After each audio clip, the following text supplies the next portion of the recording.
Heroes, Cole's here. Happy Sunday morning from St. Louis, Missouri, where it's a balmy 8 degrees Fahrenheit outside. It feels like -1 Fahrenheit. So in whatever temperature you guys do, wherever you are, you can translate that. I don't know exactly how it works. It's what? It's like times 2 minus 32, but in reverse. So like negative Celsius something. Probably like a good like -10 Celsius maybe. It's my ballpark figure.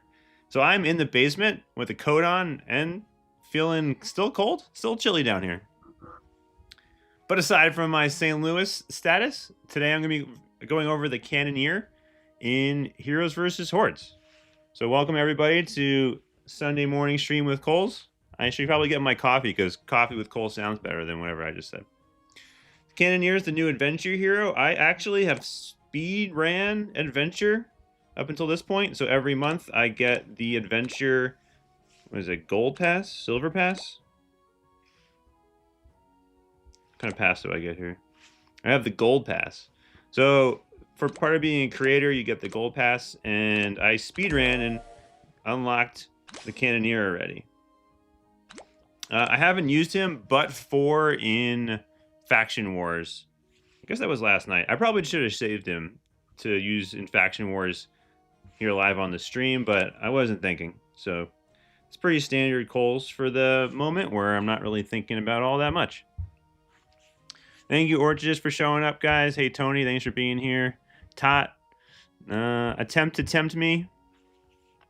Hey, how you doing? Appreciate you showing up.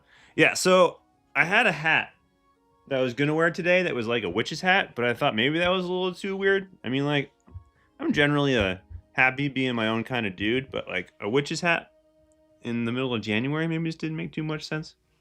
I'm working on getting my bucket hat back. The next time I go to Costco, I'll grab one.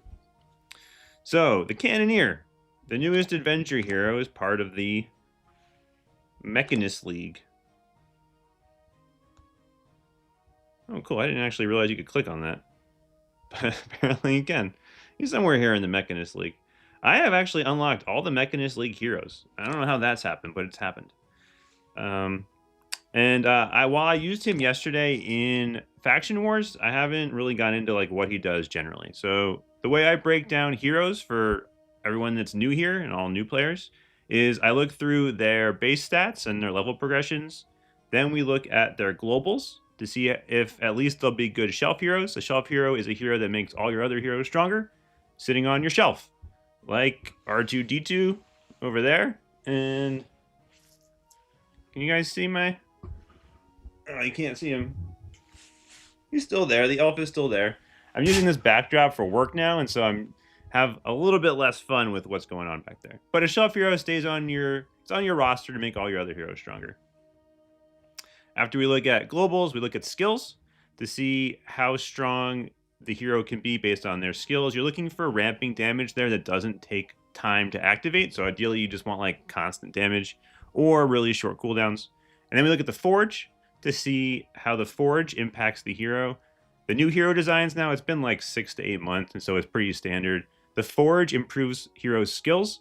In the past, they just kind of did boring upgrades to their damage, and now it's skill-based, which actually gives them a higher cap at higher skill levels. So when you get like a 4-star hero, they actually power up tremendously well.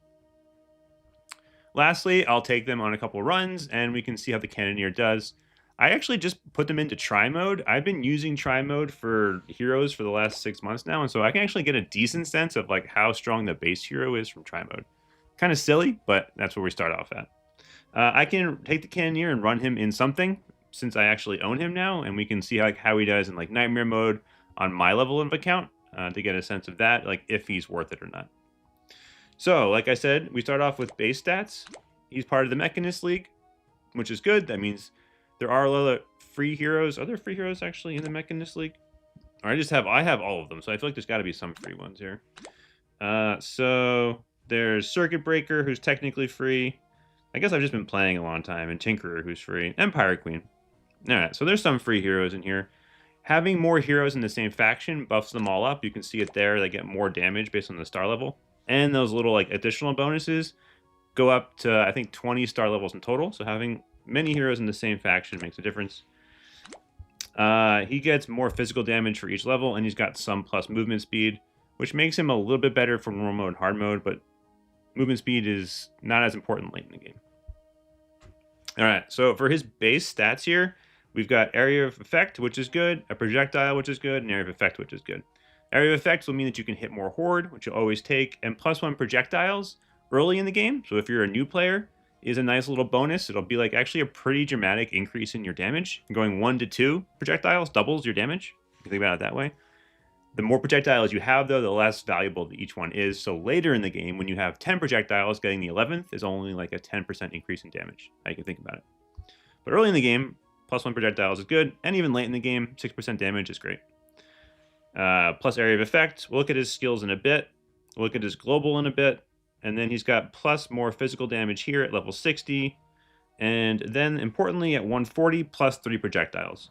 And 140 stat bonuses usually add about 15% in damage. And like I was saying, adding plus 3 projectiles late in the game will be about a 15 to 20% increase in your damage, depending on how many of the talents you already have. So all in all, this is like very good hero progression here. You will be fine early with that area of effect and projectiles, and then that 140 stat bonus is nice, as it's just a straight damage amp. So this guy has pretty, what I would say, standard hero progression in his level progression. And I should say that the physical damage bonus that he adds to the faction is kind of underwhelming, just as like a side note here, right? So like each hero adds a bonus to their faction, plus physical damage, which you can see here in the top left. See him over there, highlighting him there. That's standard. You can see a lot of heroes have it. It would be nice if you get something like the Clockwork Mage, which is like cooldown, or the really nice one to get, and that faction doesn't have it at all, is something like Echo. So you can see Echo here has plus critical strike, and that's probably the best single faction bonus you can grab. And nobody actually in the Mechanist League has plus crit, which is something to note. They do, however, have ultimate duration reduction. Okay, so strong level progression here makes him fine as an early game hero, and his 140 bonus is nice, which means that he'll be strong late in the game as you level him up. Next up, we'll take a look at his weapon, which is a cannon, given he's a cannoneer. I guess that makes sense. A heavy artillery hero who bombards enemies with explosive cannon fire, excelling at area damage and battlefield control. It is a physical weapon. Important to note there, you can see it at the top for early game players. It says physical, so any physical modifiers will improve the damage of this weapon. And then he gets Scatter Bomb, an explosion split into multiple splinters that spread outward. Explosion split into multiple splinters that spread outward. It's a lot of S's, but I said it right the first time. And it evolves off of Damage Tome, super easy to evolve in any build. So we got a cool weapon here. We've got pretty standard level progression. And so next we'll look at his skills. Actually, let's next look at his globals. Before I look at his globals, so somebody check the chat and say good morning to everybody that I haven't said good morning to. Wax Fruit, thanks for showing up, dude. Appreciate it. And then Yapno. So, like, I know who you are because you're in every chat and I say hi to you every week, but I have no idea what to call you because I can't read. I'm guessing that's Russian or some kind of foreign alphabet that I can't understand. So apologize. And I know you go by something else in the other like forums and Discord. So I know you, but without knowing exactly what to call you in my head. They could say shrapnel instead of splinters, because then you wouldn't split into splinters, but it's fine. Not the worst of all the language that I've seen Swift write in this game, so no complaints. All right, so globals at 70, let's see, at 50 plus physical damage, which is probably the second to worst global in the game. Maybe like evasion is worse. I don't know. But that's not very strong. You ideally want multiples to damage from globals. That's the best.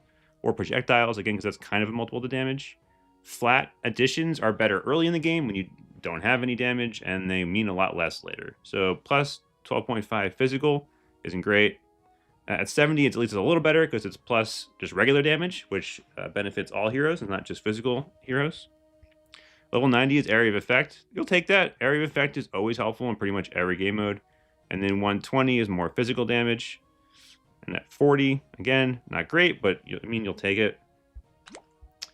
And then his 3-star forge is pretty standard now. I feel like most every hero is getting this kind of equivalent the last several months, which is a 2.5% increase to your damage. And so, right, that's a multiple. So this is the kind of thing you'd like to see elsewhere. I'll talk a little bit about Dark Mage at the end of this, and Dark Mage is an example that has like a ton of multiples of damage in their globals. So that's what you prefer to see. So these globals, as I say, are mid. Definitely below average. Below average to mid, not great. So as a shelf hero, right, every hero is good, but this isn't particularly great shelf hero. Take a look at his skills real quick. Level 1, we got Bombastic. Every 15 seconds, Cannoneer spawns a collectible bomb. Once collected, Cannoneer's next attack will shoot double the amount of projectiles. And interesting, the increase actually reduces the cooldown of the attack, of the skill. That's actually pretty interesting. So, like, most people will get to, like, 2-3 stars, and then late game players get to 4 and 5 stars. Going from 15 seconds to 9 seconds, it's pretty big. I think that's like a 33 and change increase to his damage here from that skill. And what it does is it allows you to collect one and then double the amount of projectiles. That could be good in Boss Brawl. In Boss Brawl, somebody like Druid who can like shoot a whole lot of projectiles via his skill actually does a bunch of damage. This might be a good Boss Brawl skill. Generally, it's just like a general damage amp. At his level 80 skill is Air Support. Every 3 seconds, Cannoneer calls for air support, shooting out a massive bomb at a random target. The bomb deals a whole bunch of damage, and you can see Adventure Hero scaling. So these are new heroes, and they get massive scaling, again, at like 4 and 5 star levels. They really, as a design for heroes, push you to push star levels in order to maximize your damage, whereas in the past, they didn't matter as much. I guess now it's been like a year since like they've changed over to this philosophy. But star levels matter a lot more, and you can see it here. His damage is 10 times more here for 4 star levels. Lastly, his ultimate. Every kill fills a meter, so it's not permanent. That means you can use ultimate charge, ultimate duration, jewels. Once full, the cannoneer starts spinning, unleashing a barrage of cannonballs upon enemies, dealing a whole bunch of damage. And again, there's adventure scaling. So you can compare this damage. So short fuse, this is exactly the same as Pirate Queen. Spins in circles and shoot things. You can see it starts at 480 and gets to 5,000. If we look at someone like Pirate Queen, and I can try and find real quick. Let's see here.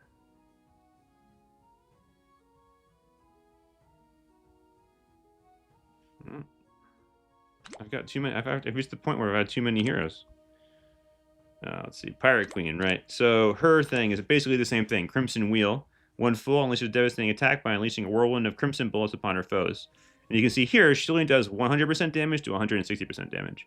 Now, those are weighted differently, and her base stats are different, so that like it's similarly close, but not really at all once you hit 4 stars. So like through 3 stars, they do about the same, but 4 stars, these newer heroes do a lot more, and you can see it here in the numbers. And literally, Crimson Wheel and the Cannoneer's ultimate, short fuse or whatever it was, are exactly the same in terms of like, I bet you visually what's going to happen. They're going to spin around and shoot stuff.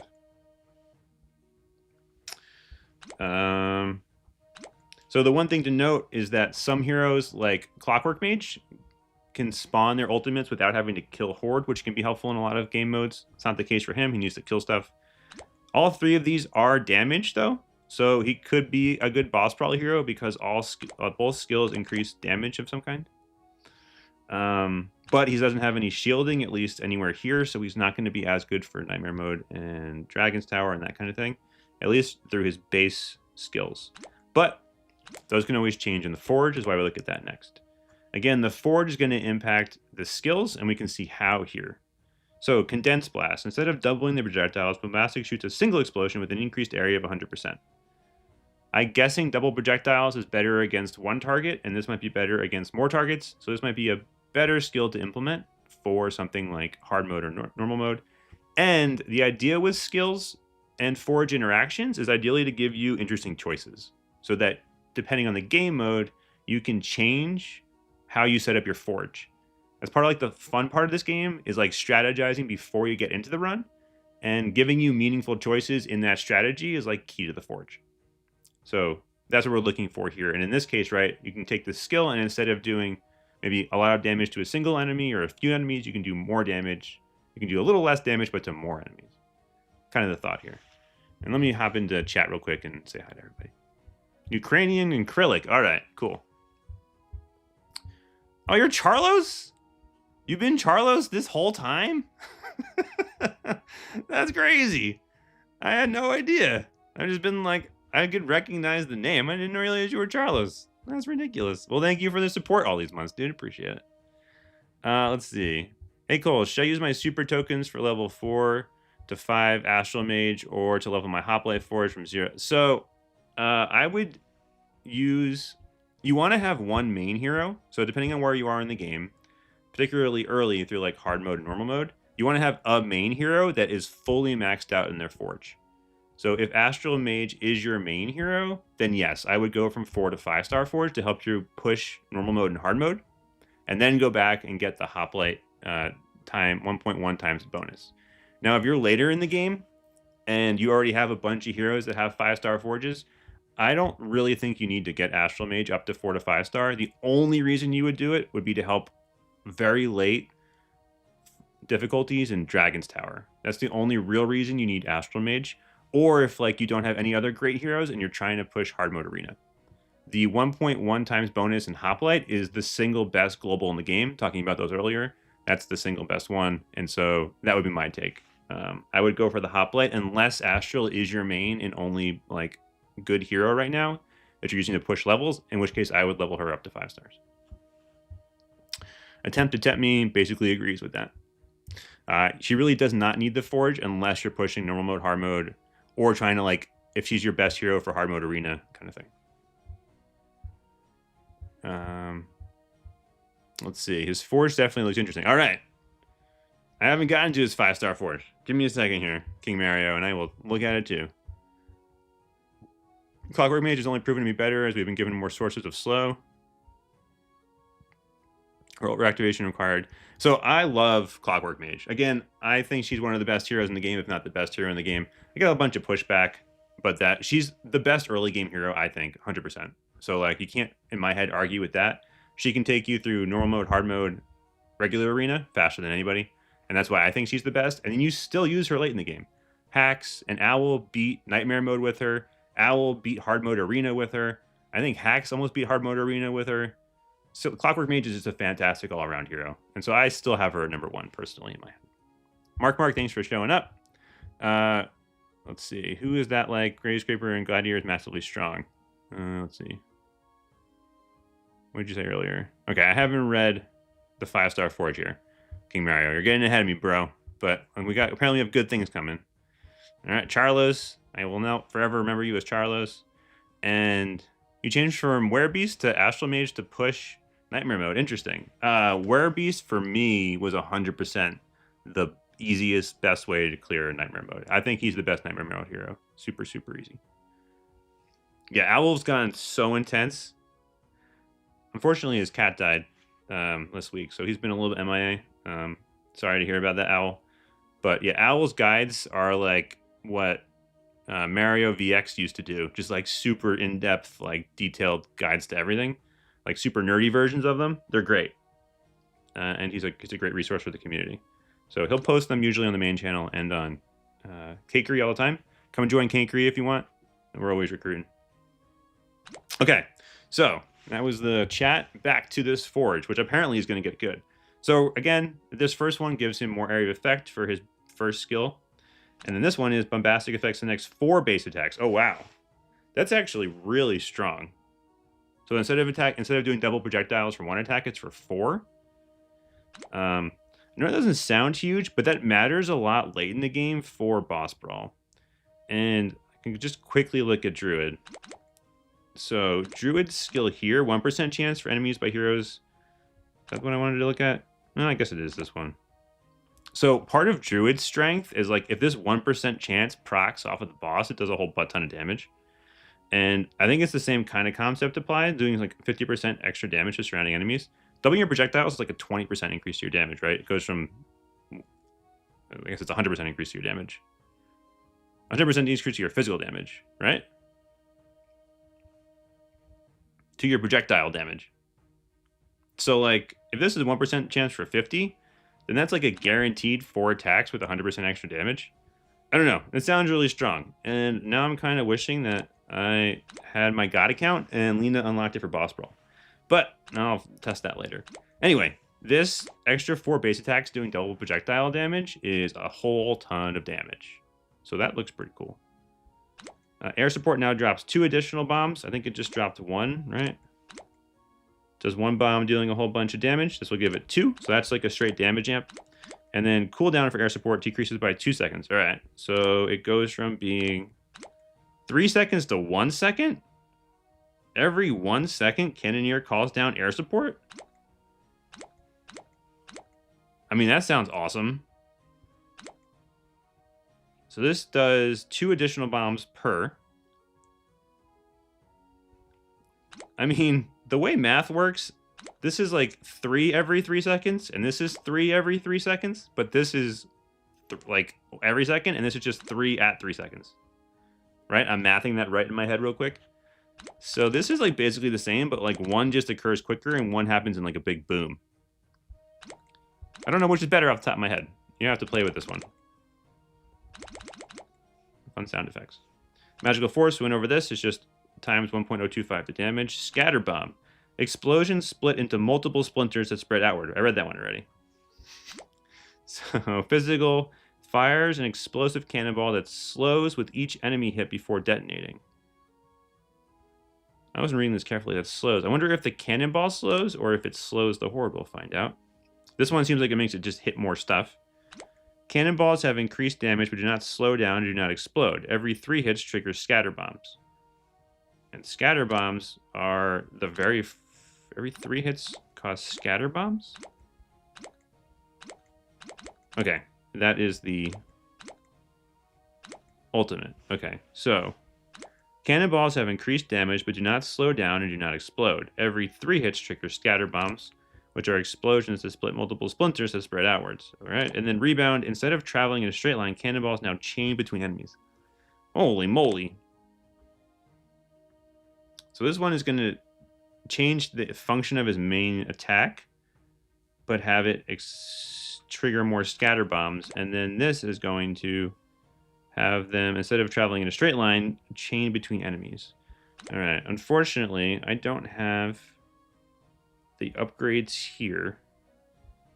I'm going to try him in try mode real quick, see what he looks like. I know from having run Faction Wars last night with him, that at level 1 with no skills, he very easily plowed through Faction Wars 40. So, all right, this guy's like actually riding on a cannon. Look at him. And this is fun art. Short fuse. All right, now he's spinning. Okay, that's the thing I have to pick up right there, right? If I pick that up, then I'm going to start doing double damage for attacks.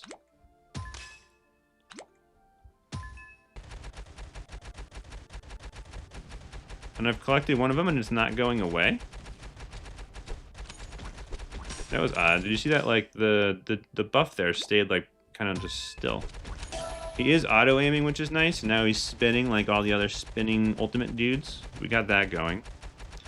And then I can't see airstrike right now. Let's turn on visibility mode. Let's see if we can see airstrike, which is he calls something down from the sky onto a random horde. I don't really see it here.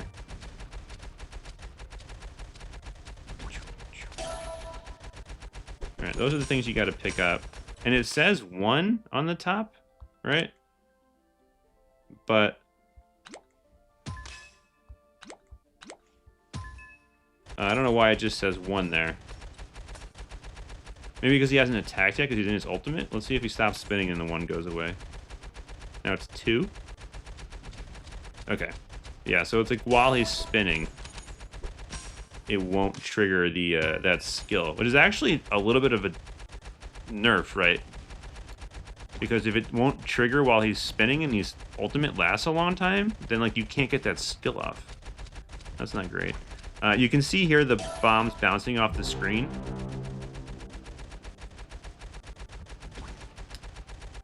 So we see that. So that's for his evolved weapon. And then the big thing here to me It's just that, like, there are no horde on the screen. So that's the one thing you can tell in try mode.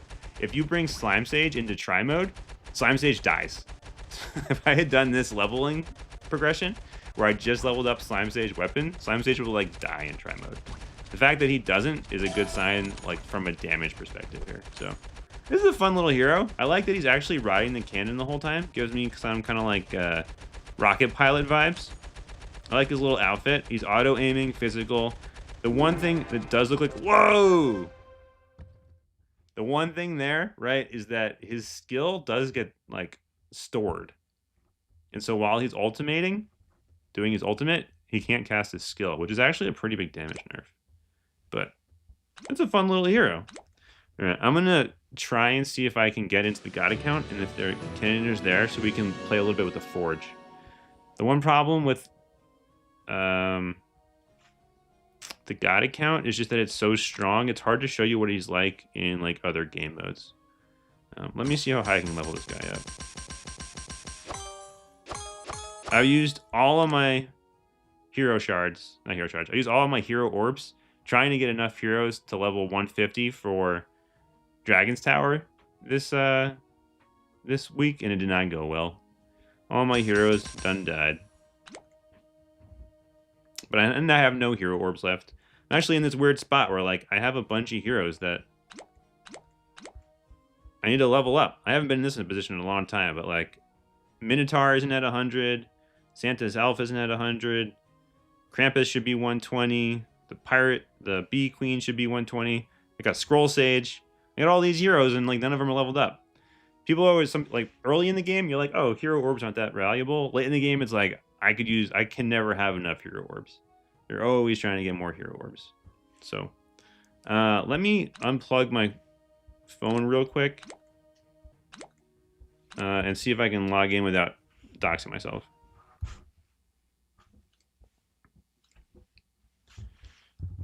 Let me check out the chat too while this thing loads. All right, let's see.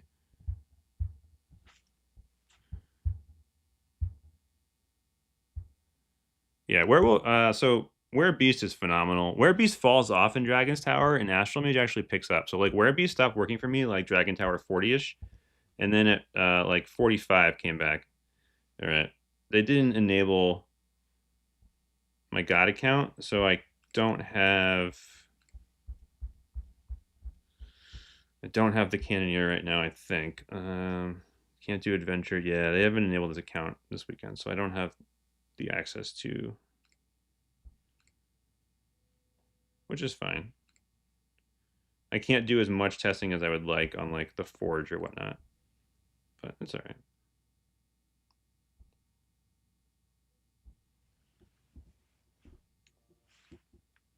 Yeah, so Werebeast is great through, like, Dragon Tower 40, at which point he just totally falls off, and you have to move to Shield Warden or to Astral Mage. That's been my take. Level Dragon Tower 50 this week was just brutal. I was playing on the airplane, and I, like, totally messed up, and Shield Warden died on, like, floor 4, and it just screwed my whole run up. So that's sad. I'm not going to hit 50 this week, but I should be able to hit it next week. But congrats to Meckel and to 302. And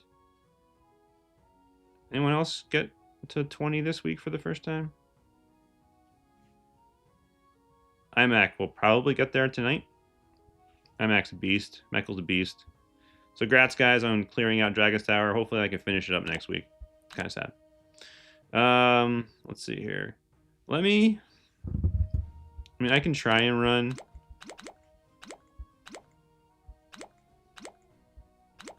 cannoneer in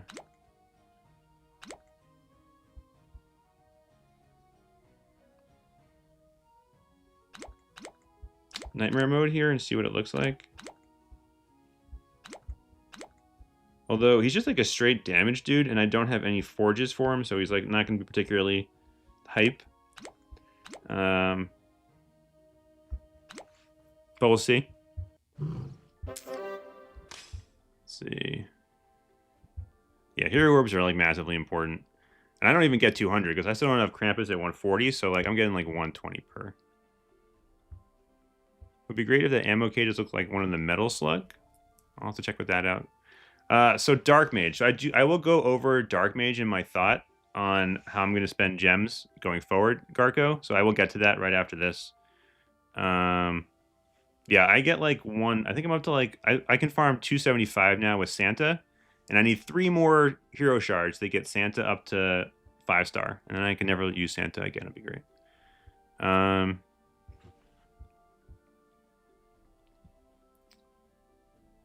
Yeah, and DT just goes nuts. Later in DT is just very, very, very hard. Hey, Mark, thanks for becoming a fellow adventurer. Appreciate it, dude.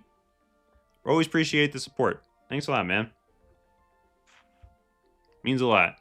This channel, I've always had great support throughout the whole time. I know I'm not like the best live streamer and YouTuber ever, but it's been so much fun. I've learned a whole heck of a lot, and appreciate the community. So I really enjoy these, even with my like new day job where I'm working like just stupid amount of hours right now. To like get an hour off on Sundays and hang out is always fun. So let me try and run this guy in nightmare mode and just see what happens. I mean, my account is pretty strong at this point, so like I may be able to just beast my way through it, but we'll find out here. Because he's a pure damage play, so it's just gonna be like, does he destroy horde? Let me take invisibility mode off. So 202 in nightmare mode is like the hardest nightmare mode chapter there is. Although my account now in all heroic, with all heroic gear, nightmare mode is really not an issue anymore. But we'll find out what it's like with the level 37 at least. Cannoneer. I mean, he's just plowing through these guys right now.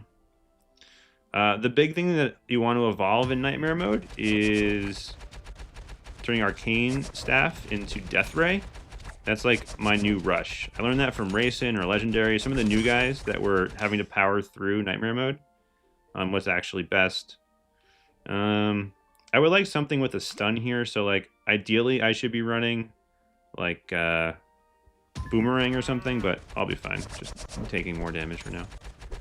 The one big issue with 202 are these turtles. The turtle sprites are like so big that eventually they overrun you, and you have to learn how to hex kite. So hex kiting is this motion where you go up and to the left, up and down to the left, or in like whatever direction you physically feel comfortable with.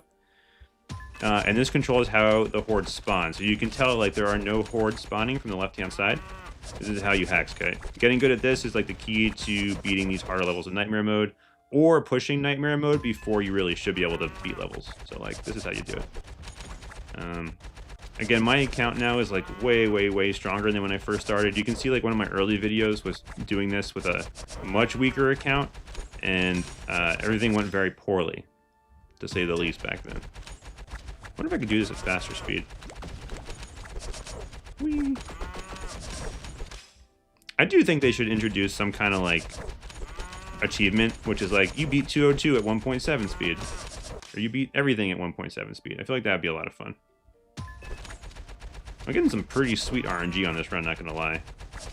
I'm not gonna be able to evolve to Death Ray pre Wave 2. So the reason why Wave 2 is so hard with this is that you just don't get enough levels. So it's only gonna be like level 11, you don't get any XP. And there's like basically no way, unless you get perfect RNG, to get everything you need in order to get Death Ray by Wave 2, which is what like you're kind of aiming for. So I'm in a pretty good spot now, though.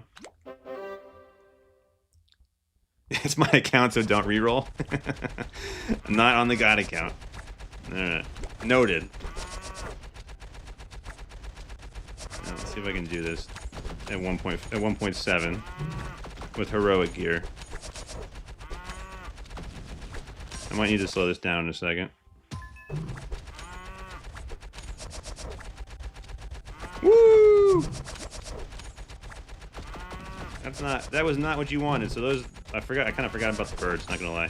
Ooh, I got Death Ray already. I mean, this guy's pumping deeps. The question is just like, I have no skills.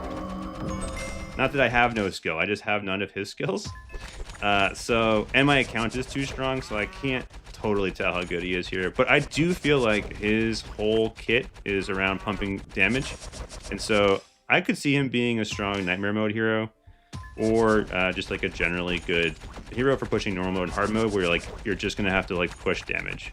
So again, here in Nightmare Mode, Probably he's got nothing that kind of like helps him, so like not ideal for the game mode, but still pretty fun. I mean, this is a fun character. Look at this guy, auto aiming. He's like riding a cannon, like a steed.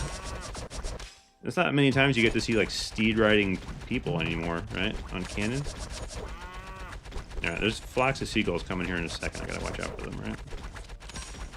I'll stop after this wave. Whee! So you can see there too. I could like see the flocks of seagulls coming before during my level up. Makes it a little bit easier. Woo!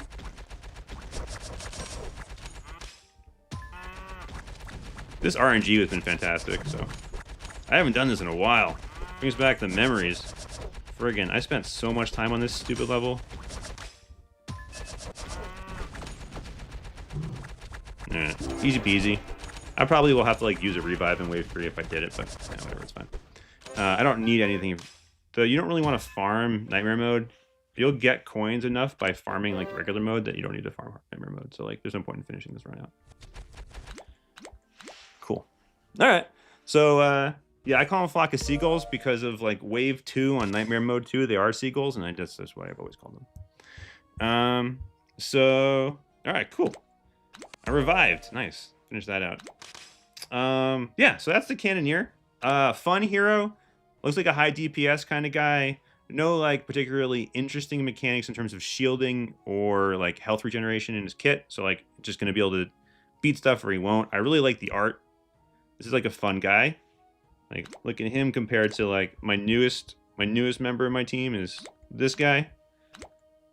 Like cannoneer is way better than this. What is this? What are we doing here? They just phoned it in there for a bit. This guy doesn't even have a body. What are we? He's like torso-less? I don't know. He's moving though. Does the cannoneer move? Oh yeah, he's bobbing and weaving.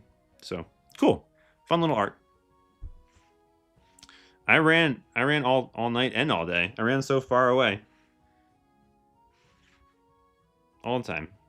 Let's see here. So cannoneer, yeah, this is gonna be like an average Avenger hero.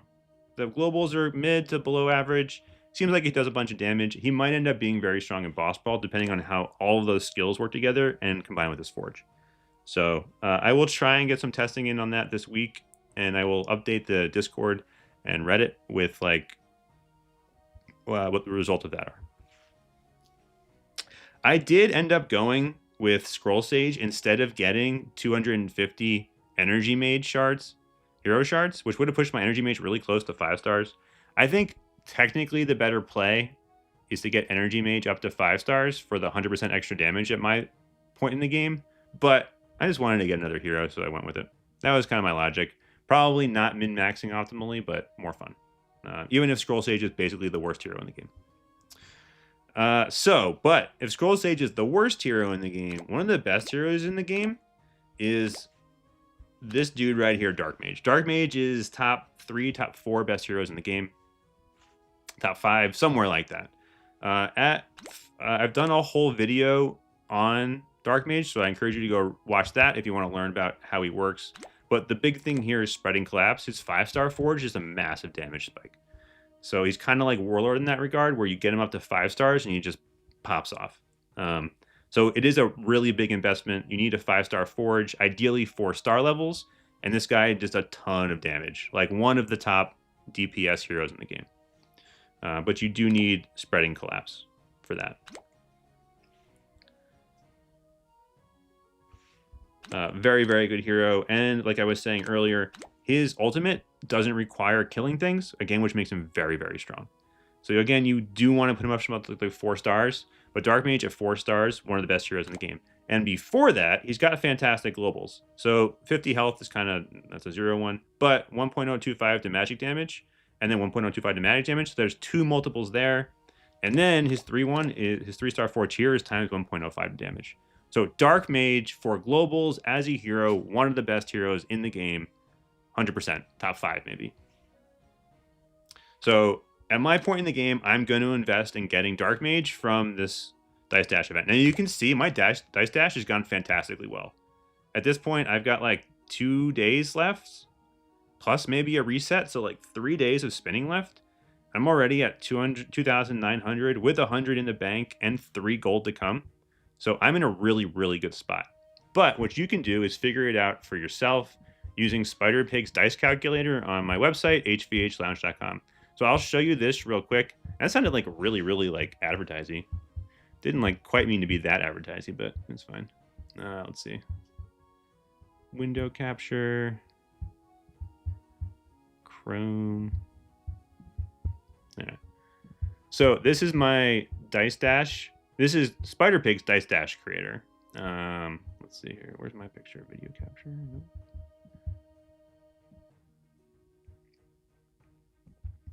All right, cool. So what you can do with this tool that I will link to in the chat and in the description.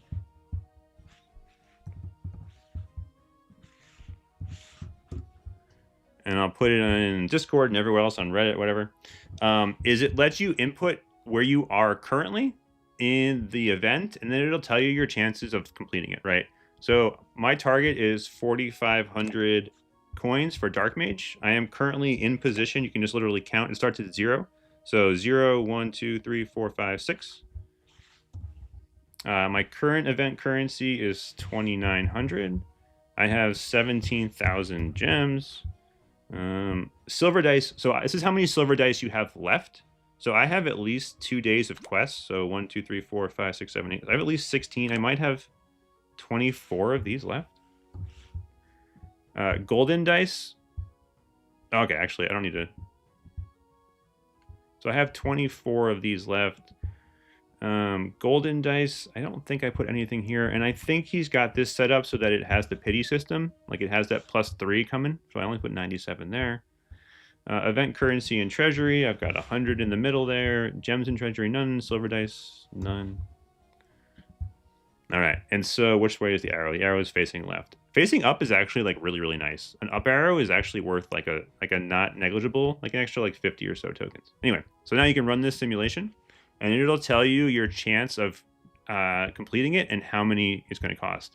So I right now am in like a utterly fantastic position. At only 2,000 extra gems for getting the hero is nuts. And what this can show you is like your expected value, right? So like my expected value for getting the hero is something like right here, like 2,100 gems.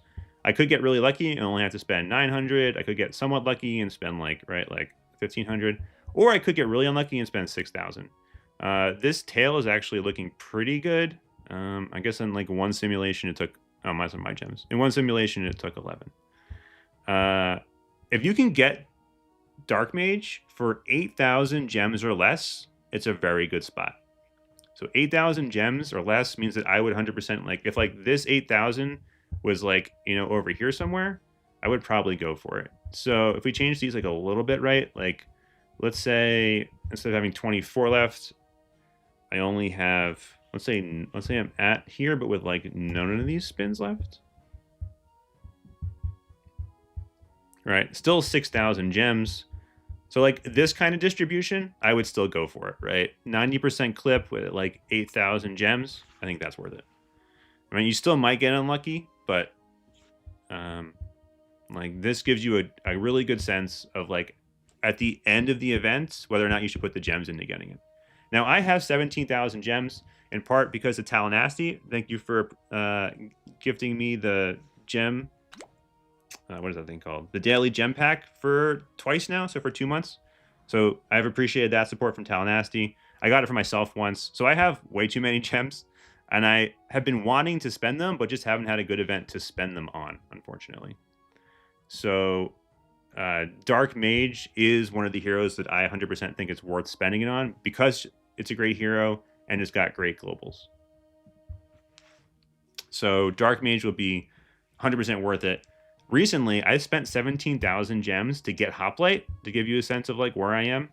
And I 100% would spend 17,000 gems now to get Dark Paladin just for those globals. So Dark Mage obviously doesn't have quite as good globals as Paladin and Dark Paladin and Hoplite because it's only 1.05 to damage and not 1.1 to damage, but still very close and very good. Dark Mage is a better hero marginally than Dark Paladin. So if you're in the range and shopping, and you can get them for like 8,000-ish gems, I 100% recommend trying to go for Dark Mage. Especially if you have a little bit of buffer to deal with it. So that's my plan for this event. And again, I have a whole video on why Dark Mage is so strong, but she is one of the better heroes in the game.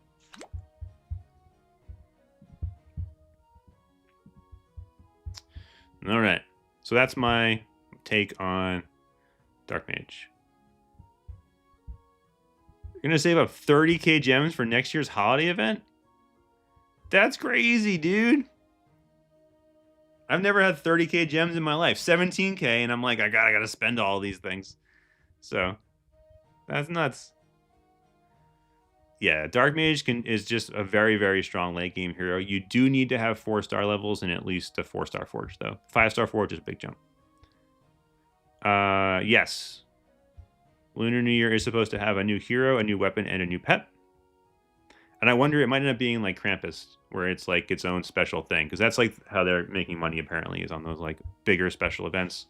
And they're really not putting any effort into like redoing the game modes.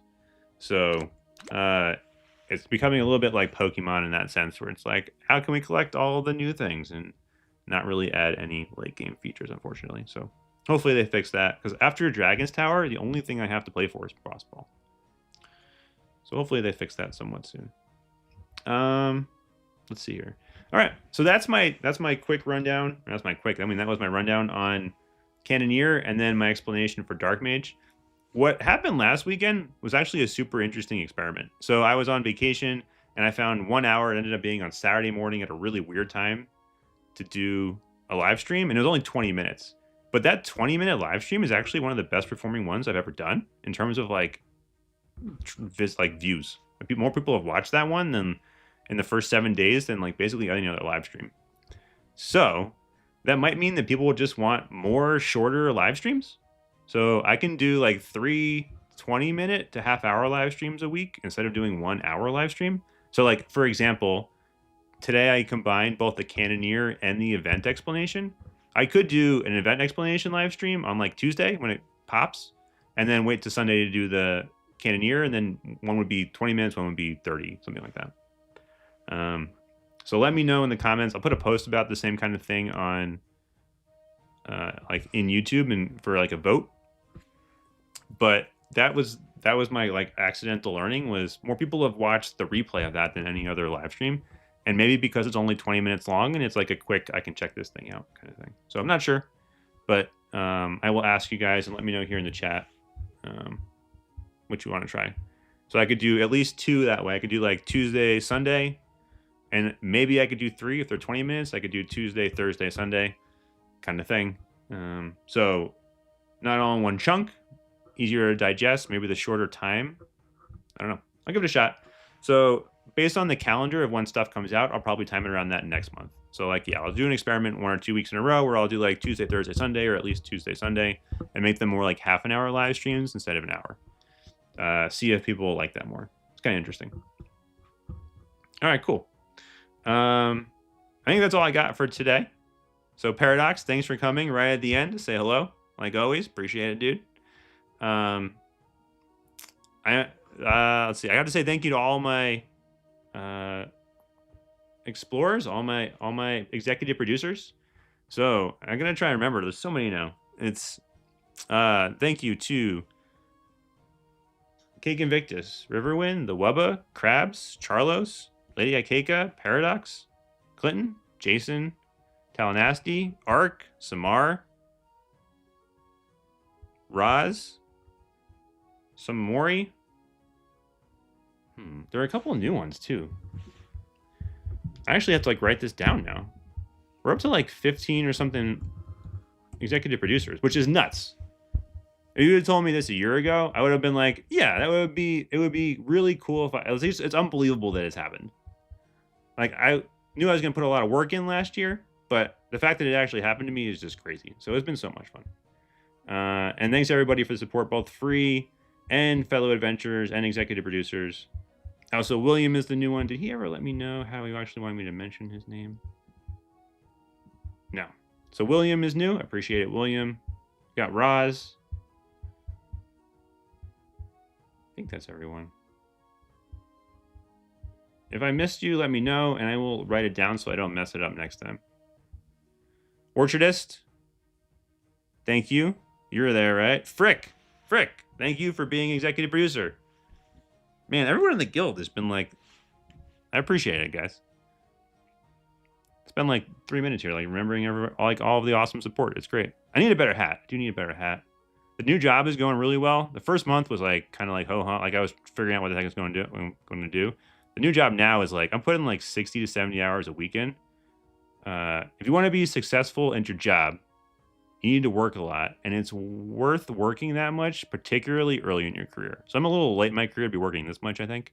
But if you're early in your career, right, if you think of like growth in salary as being like not linear but exponential, where like switching jobs or getting promotions like are big stepwise increases in your salary, putting in the work when you're young pays off because you hit that exponential curve sooner and you can start making more money sooner.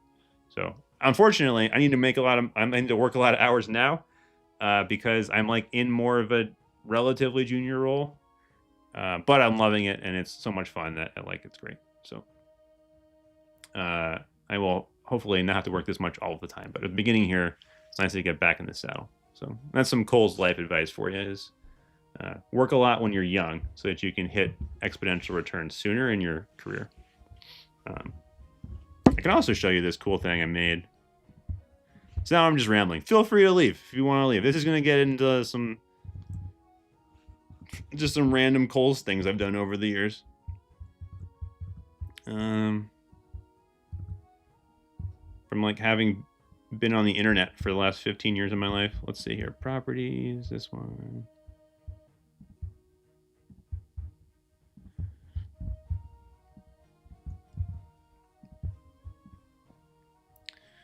All right, so this was Zippia was my old startup where I used to work, and I made this graphic. Now it's freaking 8 years ago, but it shows you the average income by time over by age, right? And so like, right, everyone as they progress in their career makes more money generally. What's kind of interesting is like depending on which job you do, that obviously like people start off kind of clumped near the same, but it changes pretty drastically. And then there are 5 kind of general jobs, like lawyers at a high level in the US make a whole bunch of money. White collar people do really like have the kind of thing I'm talking about, where if you put in the time earlier in your career, you can get this jump to occur sooner. And then you kind of make more later, like earlier, and that can be really valuable for your career. Gray collar jobs are kind of like, what do they call these? Sales, police officers, and like extraction workers.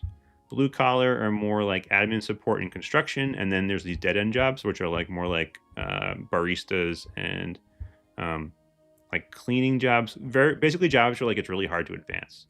And so what your goal in your career, if you kind of like want to make money to do, is like hop into like one of these white collar lawyery type jobs or gray collar even, and then like work your ass off when you're young. That's my general Coles advice. If anybody wants it on how to make your career earnings go faster. So this is my old startup that is starting to like wind down, but this is what I was worked on before HVH. Woo! Nah, I've disappeared.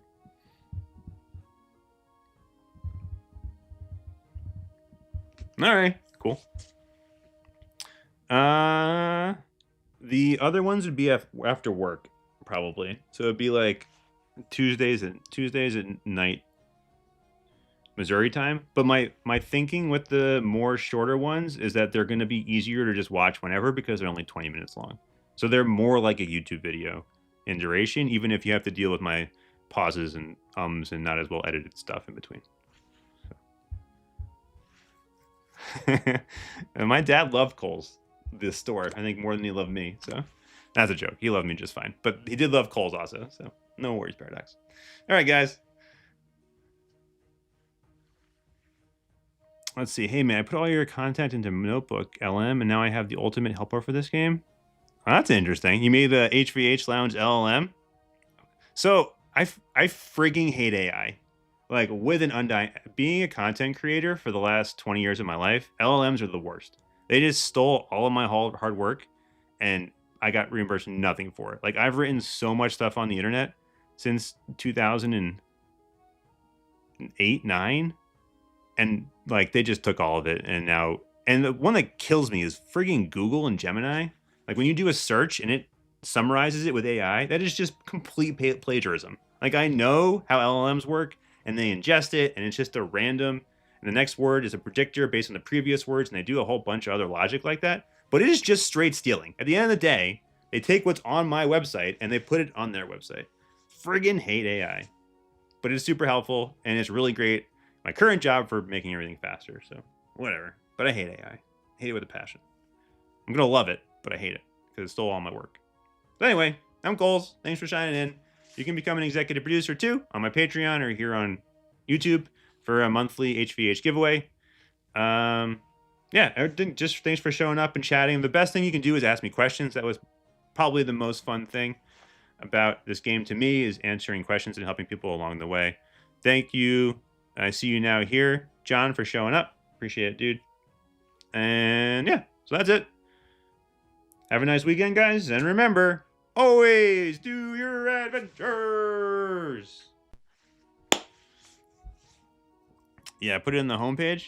I could do that. I don't want to deal with figuring out an LM though. So, all right, guys, stay warm. Don't get snowed in. See you on Tuesday.